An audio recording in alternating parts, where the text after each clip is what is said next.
Здравейте от Зона Чикана. Днес ще разгледаме една тема, която е свързана с една от най-популярните алкалоидни напитки или кафето. Защо това е важно и какво отношение има? Ами има много просто. И то е, че това, което ние вкараме в тялото си, определя нашето здраве. И за да може ние да запазим тялото и здравето в съответното състояние, е важно и желателно да приемаме основно качествени напитки и храни.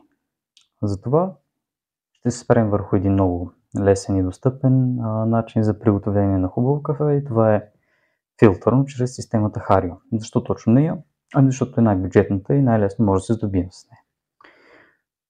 Тя представлява този конус, който е пластмасов, има и керамични. Мелачка, която е с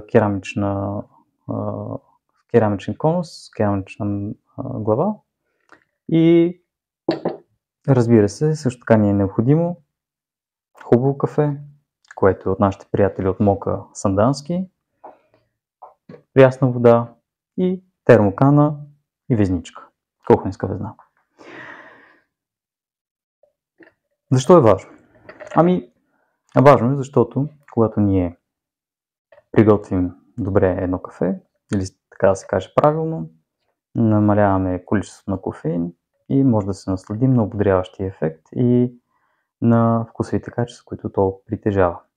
А за да може да извлечем тези вкусови качества, трябва да умеем да го приготвим сравнително добре. Сега ще покажа най-лесния начин за приготовление или начин, който аз ползвам за Hario. Прясно мляно кафе, изсипваме го в конуса и правим едно малко кладенче в леглото от кафе. Взимаме горещата вода и заливаме бавно и внимателно кафето в 100 мл първа заливка. Разбъркваме леко, за да може да извадим въздуха, който се образува, кухинните въздух, които се образуват в леглото от кафе. Изчакваме мъничко и заливаме с още 150 мл вода. Бавно и внимателно. Не наливаме прекалено агресивно.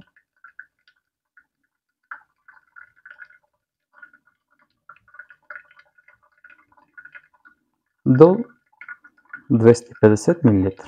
Или пропорцията ни е следната. 15 грама мляно кафе и извличаме 250 мл течност. Защо това цялото нещо е необходимо?